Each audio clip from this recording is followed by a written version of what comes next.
जयंत सिंह जो एक जमाने में क्रिकेट के अच्छे खिलाड़ी थे, फिर शिक्षक बनते हैं, फिर वो एक शोध के क्षेत्र में जुड़ते हैं, शोध पर्यवेक्षक बनते हैं, सुपरवाइजर बनते हैं, बच्चों को शोध करवाता है, रिसर्च पेपर लिखते हैं।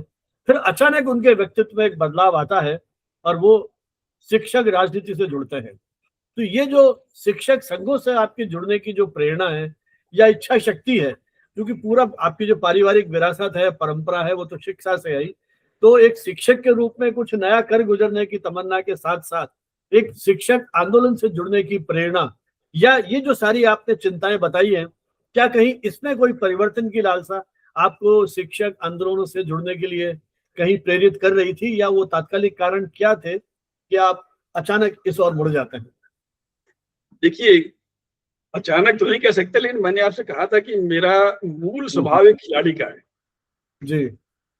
शिक्षक मैं हूँ, लेकिन मेरा आज भी मूल स्वभाव है कि मैं खिलाड़ी। खिलाड़ी क्या होता है कि वो समय के हिसाब से अपने को बदलता है। वो और कोशिश करता है, संघर्ष की क्षमता भी होती है उसमें। हाँ, वो कोशिश करता है कि कितनी भी कठिन परिस्थितियां हो, इसमें कैसे विजयी निकले। लेकिन विजयी होने के लिए वो कोई गलत रास्ता नहीं अपनाता। इसलिए जब मैं शिक्षा के क्षेत्र में आया और मैंने देखा कि इतनी समस्याएं हैं, उन समस्याओं पे मैंने जब बात करनी शुरू की, लोगों के सामने अपने विचार रखना शुरू किया, तो लोगों ने मुझे समर्थन देना शुरू किया। और वो जब लोगों को समर्थन मिला तो धीरे धीरे अपना जुड़ाव होता चला गया।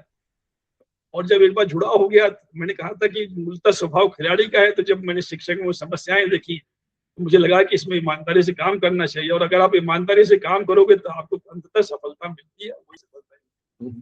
तो बहुत लंबे समय तक आपने नेतृत्व दिया रूटा, राजस्थान यूनिवर्सिटी टीचर्स एसोसिएशन, महासचिव भी रहे, अध्यक्ष भी रहे। तो अब अपने पूरा जो आपका कार्यकाल था, उसकी सबसे बड़ी उपलब्धि क्या मानते हैं कि रूटा की लीडरशिप में आपने ये कुछ महत्वपूर्ण काम किया?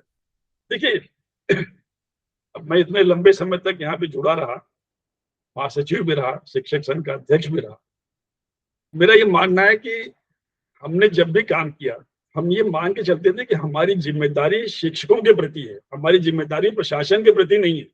मैंने ये अपने स्वभाव में रखा है कि मैं प्रशासन को खुश करूं, ये मेरी जिम्मेदारी नहीं है। मेरी जिम्मेदारी मेरे साथी, मेरे शिक्षक खुश रहें, इसको सोच के मैं काम करता रहा। और जितनी भी समस्याएं थी, आप मानेंगे, विश्वविद्यालय, राजस्थान के समस्त विश्वविद्यालयों में कम से कम 400 शिक्षकों को हम लोगों ने उनकी सेवाओं को नियमित कराया।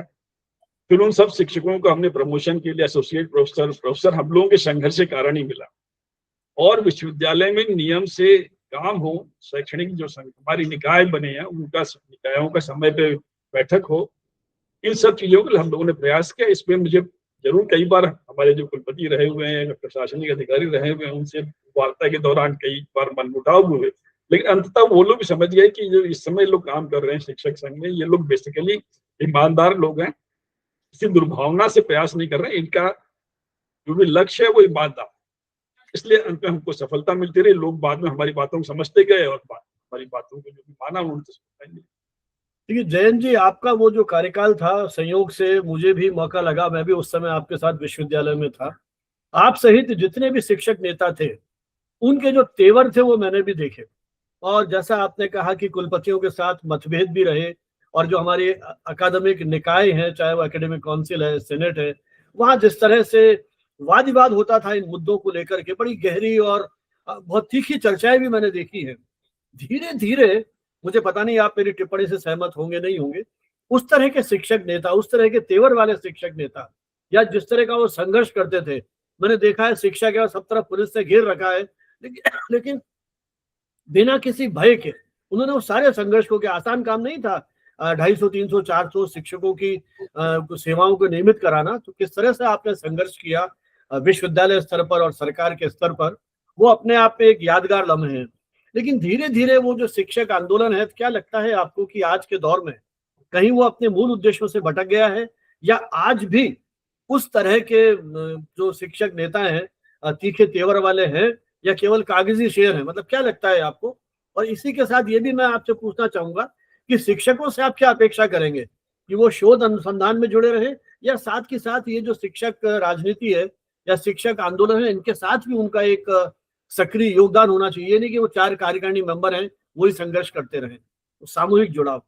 देखिए, मैं पहली बात तो ये कहना चाहूंगा कि शिक्षक राजनीति, छात्र राजनीति ये कोई बुरी चीज नहीं।